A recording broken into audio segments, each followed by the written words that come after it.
Olá, vamos a mais um capítulo. Hoje o capítulo é meio longo, então eu vou dividir em duas partes, tá bom? É o capítulo 46.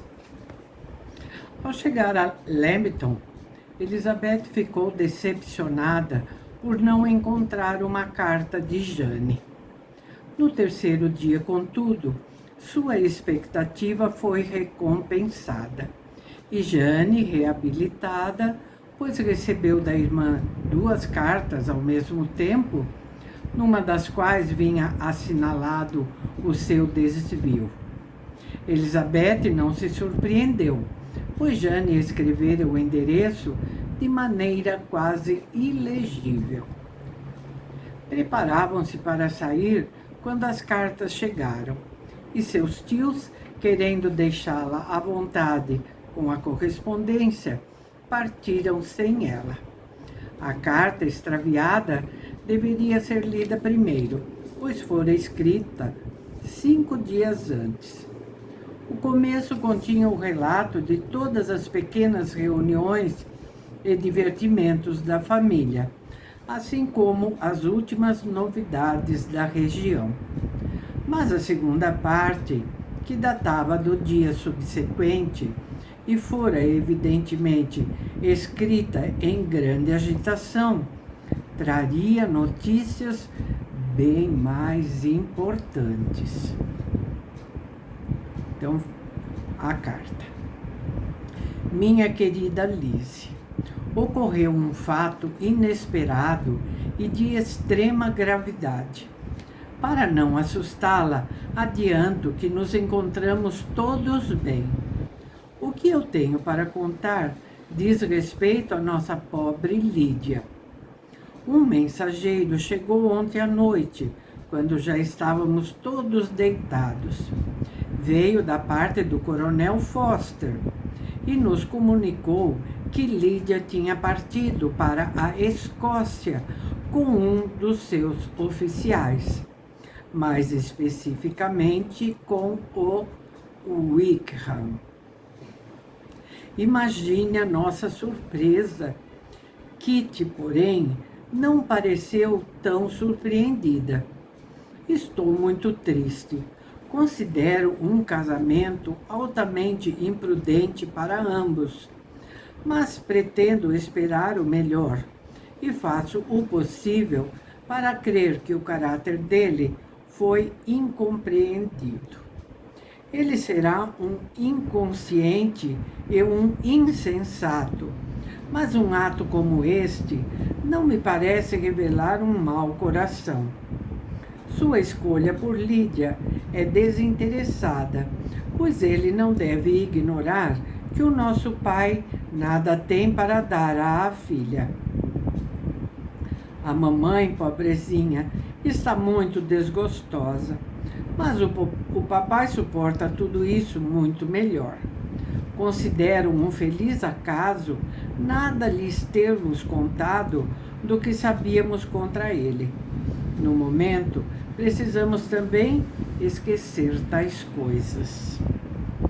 Partiram no sábado por volta da meia-noite, ao que parece, mas sua ausência só foi notada ontem de manhã, às 8. Imediatamente enviaram o mensageiro. Minha querida, eles devem ter passado a 15 quilômetros de distância daqui. O coronel Foster diz que tem motivos para esperar para breve o regresso de Wickham. Lídia deixou algumas linhas escritas à senhora Foster, informando sua decisão. Preciso concluir, pois não posso manter-me muito tempo afastada da nossa pobre mãe. Espero que compreendas esta carta, pois já nem sei bem o que escrevi.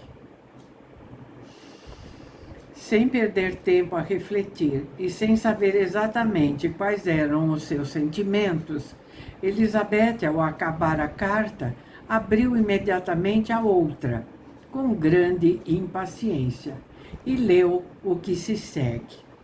A carta fora escrita um dia depois da conclusão da primeira. Quando receber esta carta, minha querida irmã, já terá em seu poder uma primeira. Faço votos para que a segunda seja mais inteligível, pois, embora dispondo de tempo suficiente, sinto a cabeça confusa e não me responsabilizo pela coerência das minhas palavras. Minha querida Lise, eu nem sei o que escrever. Tenho más notícias para dar e não posso adiá-las. Por mais imprudente que seja o casamento do Sr. Wickham com nossa pobre Lídia, vivemos agora na ânsia de obter a confirmação de que ele tenha sido realmente realizado, pois existem fortes motivos para acreditar que eles não foram para a Escócia. O coronel chegou aqui ontem, tendo saído de Brighton no dia anterior, poucas horas depois de ter enviado o expresso. Embora o bilhete de Lídia para a senhora Foster desse a entender que eles tinham ido para Gretna Green, falou-se em Brighton que Denny dissera que, na sua opinião, Wickham não pretendia de modo algum ir para a Escócia, nem casar com Lídia. Ao saber disso, o coronel Foster ficou muito alarmado e saiu imediatamente de Brighton com o intuito de ir ao encalço dos fugitivos. Conseguiu descobrir facilmente o caminho que tinham tomado até Clapham, mas, a partir daí, não havia sinais dos dois, pois nesse local tomaram uma diligência e deixaram o carro que os trouxera de Epsom. Tudo o que se sabe deles depois disso é que foram vistos na estrada para Londres. Não sei o que pensar. Após ter feito todas as indagações possíveis daquele lado, o coronel Foster voltou para Hertfordshire, detendo-se em todas as encruzilhadas e hospedarias em Barnet e Hartfield, mas sem qualquer resultado. Ninguém os tinha visto passar.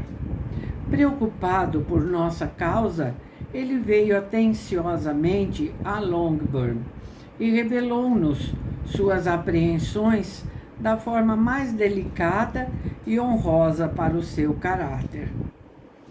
Tenho uma pena sincera por ele e pela senhora Foster, mas ninguém os poderá acusar de nada.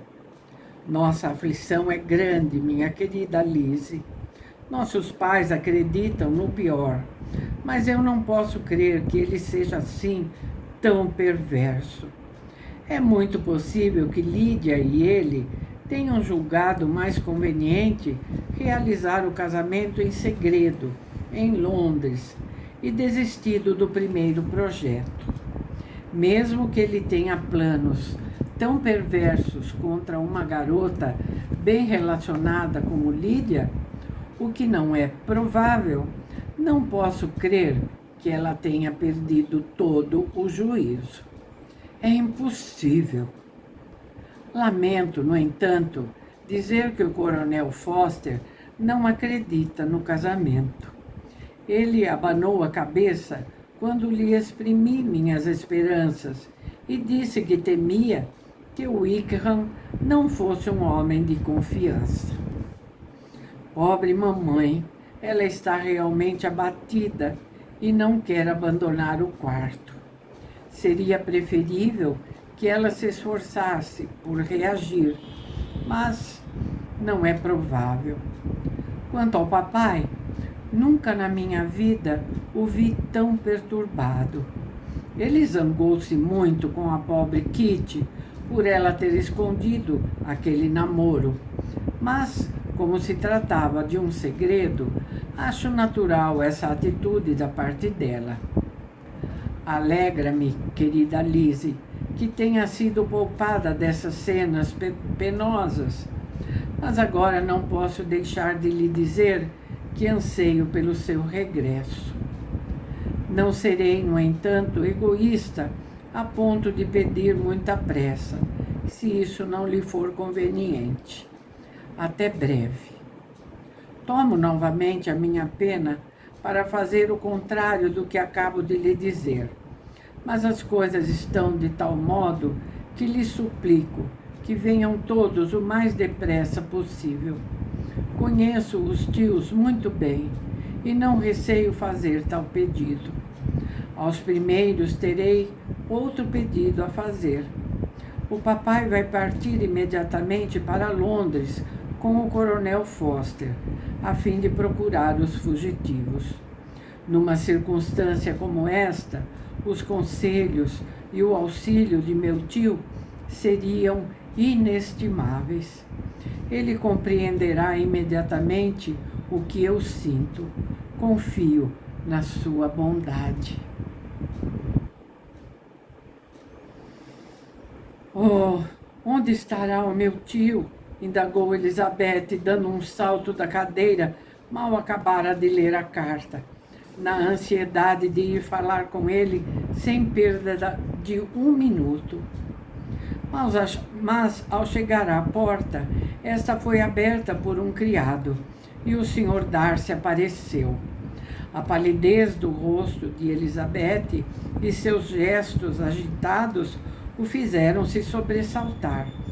E antes que ele pudesse voltar a si e falar, ela, que apenas pensava na situação aflitiva de Lídia, exclamou precipitadamente: "Sinto muito, mas tenho que deixá-lo. Preciso encontrar o Sr. Gardiner imediatamente. O assunto é urgente e não tenho um instante a perder." "Meu Deus, mas que terá acontecido?" perguntou ele, com mais inquietude do que cortesia. Mas, recompondo-se, acrescentou: "Não a deterei um instante, mas deixe que eu próprio vá chamar os senhores Gardiners, ou mande lá um criado. No estado em que está, quem não poderá ir é a senhorita." Ufa, que será não que essa Lídia aprontou? Que será? Ficamos por aqui. Deixa eu ver aqui quanto falta. Pera.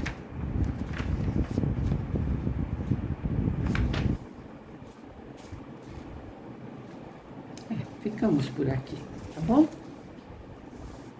Então é isso. Muito obrigada, viu? Amanhã a gente continua esse capítulo. Que será, não? Será que eu vou encontrar os dois? Esse é o Wickham. Com certeza aprontou, né? Enganou a pobre da Lídia.